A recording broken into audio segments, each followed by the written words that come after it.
Hello guys, how are you doing out there? I just got through doing a video for our Re-Envision online entrepreneurial education course. And one of the things that I was doing a module on was the lack of follow through. And I kind of want to talk about this today because this is one of the number one reasons why businesses today are not successful. And it's a very easy thing to miss because we believe that a business just drives itself, right? As long as we have a service and a product and we know how to get customers, that by automation we will become successful. But it's really not true because unless we learn or have the ability to follow through on our daily ins and outs, then processes begin to break and slowly but surely our business will begin to suffer. And I want to talk about some of the key points that I talked about within this course. And you guys can always go to reinvision.com to go through our complete entrepreneurship course. But setting realistic goals is one of the reasons why we don't tend to be successful in business.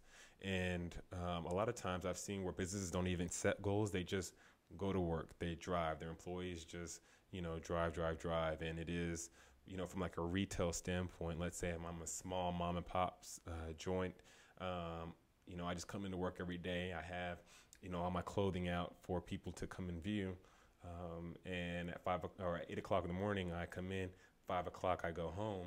But you still should set realistic goals for yourself. And there are a lot of things that you can be doing, even from a advertising standpoint or engaging standpoint with the community, that can help drive better results, whether that is going on Instagram and posting 4 or 5 different times about what you're doing or what new items your shop has, or maybe engaging with customers on Facebook, or maybe even going outside of your shop and doing things within the community on a weekly basis to let your presence be known, is going to really have a positive impact on your business. And then one of the biggest things that, I think that business owners take for granted is the fact that you need somebody to hold you accountable. And a lot of times being the boss, you feel like, well, I'm the boss, I don't have anybody to hold me accountable. But in order to drive daily results or even weekly results, you have to have somebody that you can, number one, trust, that you can call on to say, hey, I was supposed to do this, this, and this, but I wasn't able to get it done, and to talk through that process. And I use the word trust because it's very important, because unless a relationship is built, then having somebody hold you accountable is going to be counterproductive. But if you truly trust a person, whether it is an employee to boss relationship or it is a co-founder to founder relationship, the fact that you guys can hold yourselves accountable, whether it is from a billing standpoint, it doesn't always have to be, getting, what should I say? It doesn't have to always be the minute things, but, it could be on a different level. But the fact that you have somebody that knows the process, knows what you should be doing, is going to help you create a better quality and get better results in whatever it is that you are doing or selling in your business.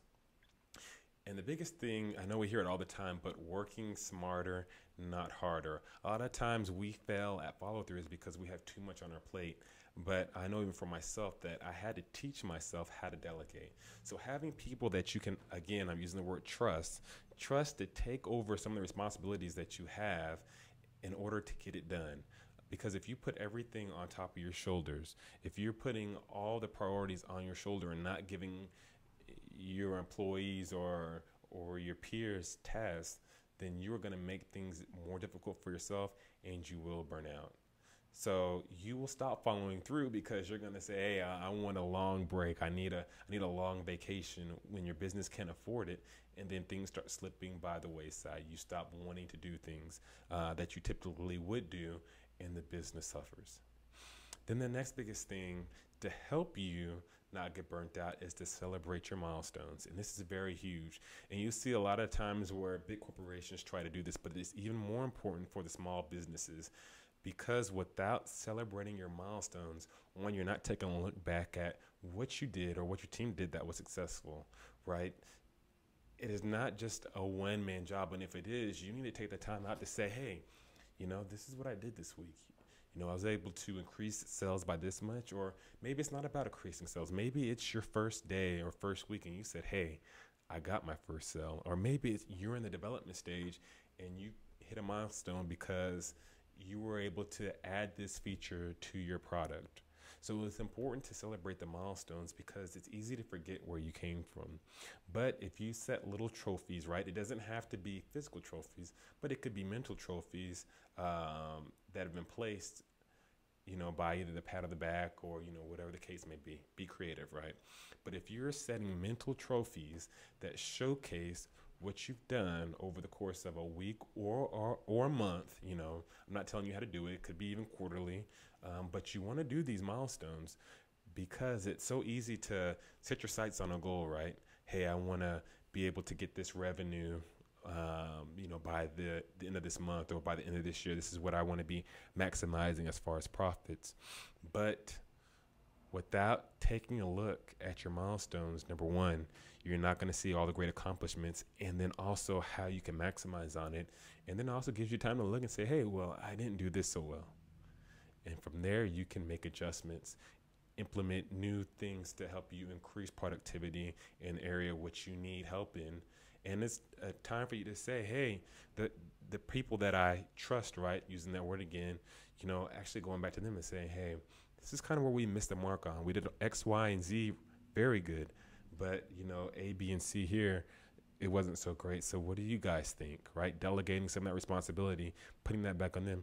What do you think it is that we can do that can help us achieve these results that we were hoping to get? So that is a huge piece, and it allows you to have a monthly recap or a weekly recap or a quarterly recap where you're invested in the execution of your business. And that will allow you to follow through accordingly as planned. So I just wanted to give you a quick video. Hopefully I didn't talk too long. I know sometimes I get long-winded in this thing, but that's just a little tidbit I want to give you for the week. So hopefully you all have a great weekend, and I'll see you guys in the next one.